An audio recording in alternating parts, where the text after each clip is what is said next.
भीमराया घे तुझाया लेकरांची वंदना, आज घे ओथंबलेल्या अंतरांची वंदना। युग पुरुष डॉक्टर बाबासाहेब आंबेडकर यांचा आज महापरिनिर्वाण दिन आहे आणि डॉक्टर बाबासाहेब आंबेडकर हे एकमेव असे व्यक्तिमत्व असतील ज्यांना संपूर्ण भारतच नव्हे तर संपूर्ण जगातून त्यांना अभिवादन केलं जातं। डॉक्टर बाबासाहेब आंबेडकरांच्या कार्याला गौरव करण्यासाठी किंवा डॉक्टर बाबासाहेब आंबेडकरांना श्रद्धांजली देण्यासाठी कवितेच्या माध्यमातून ते कसं बघतात डॉक्टर बाबासाहेब आंबेडकरांना। आमच्यासोबत आहेत प्रसिद्ध लेखक, कवी आणि युवा आहेत, परिवर्तनवादी कवी आहेत डॉक्टर काळे सर। त्यांना विचारू की ते अभिवादन कशा पद्धतीने करणार। डॉक्टर बाबासाहेब आंबेडकरांचं जी व्यक्तिमत्व आहे, बहुआयामी व्यक्तिमत्व आहे आणि डॉक्टर बाबासाहेब आंबेडकरांना तुम्ही कवितेच्या माध्यमातून कसं अभिवादन करणार? सर्वप्रथम विश्वरत्न डॉक्टर बाबासाहेब आंबेडकरांना आज मी विनम्र अभिवादन करतो। आणि सध्या आपण बघतो जगामध्ये अशांतता आहे, युद्धाचा काळ आहे, अनेक परिणामकारक अशी शस्त्र वापरल्या जातात, परंतु मला असं वाटतं या जगाच्या इतिहासामध्ये सर्वाधिक क्रांतिकारी असं शस्त्र जर कोणतं असेल तर ती म्हणजे बाबासाहेबांची लेखणी। बाबासाहेबांच्या लेखणी एवढं परिणामकारक शस्त्र मला दुसरं वाटत नाही, म्हणून मी त्यांना एक लेखणी या कवितेतून अभिवादन करू इच्छितो।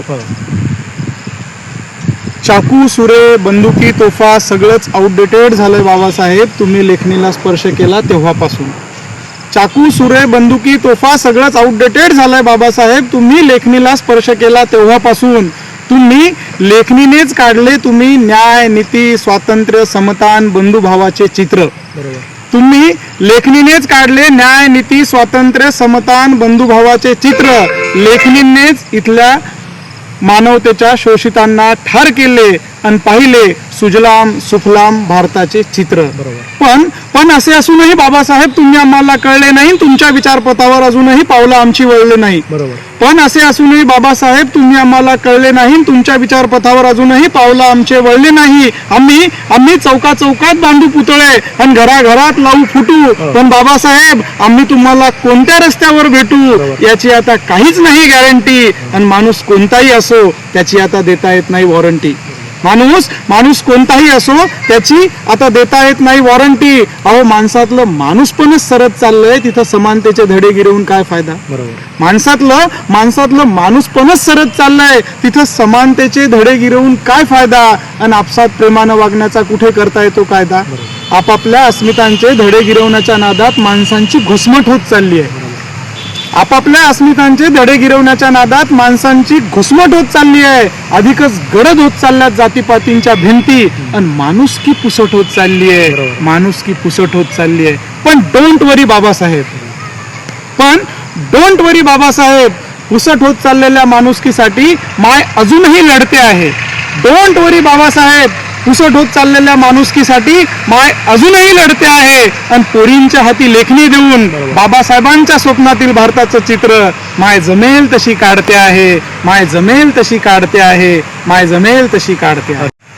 तर डॉक्टर बाबासाहेब आंबेडकर यांचं महापरिनिर्वाण आहे आज आणि बाबासाहेबांनी म्हटलं होतं की तुम्ही शासनकर्ती जमात बनवा, जे शोषित आहेत, आदिवासी आहेत, बहुजन समाज आहे, मागासवर्गीय आहेत।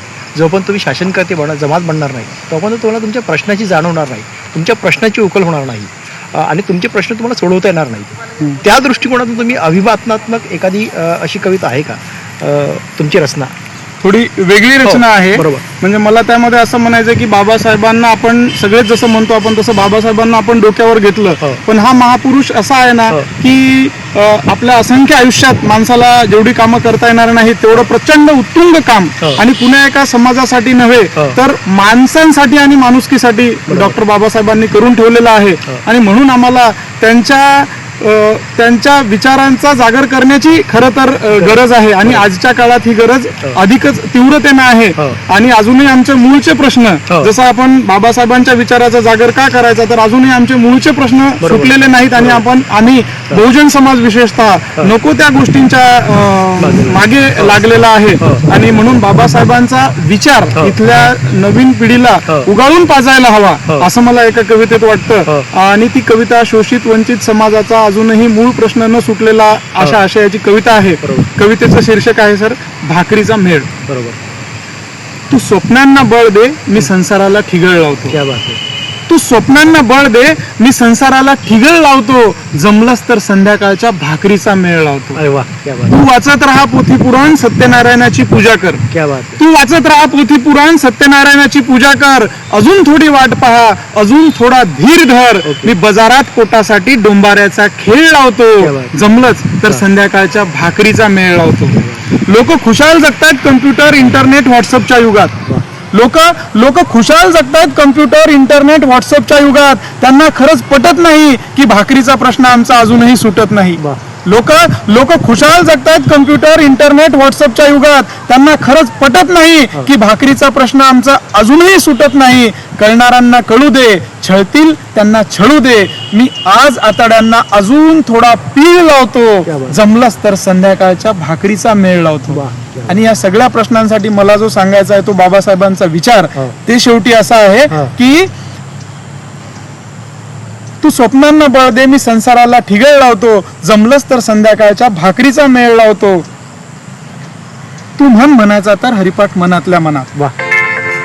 तू म्हण म्हणायचा तर हरिपाठ मनातल्या मनात. लेकरांना मात्र बाबासाहेब उगाळून पाज. शिवाजीची कथा सांग, तुकोबाची गाथा सांग. मी आज घरी यायला मुद्दाम थोडा वेळ लावतो. जमलंच तर उद्या पुन्हा भाकरीचा मेळ लावतो. तू स्वप्नांना बळ दे, मी संसाराला ठिगळ लावतो. जमलंच तर संध्याकाळच्या भाकरीचा मेळ लावतो.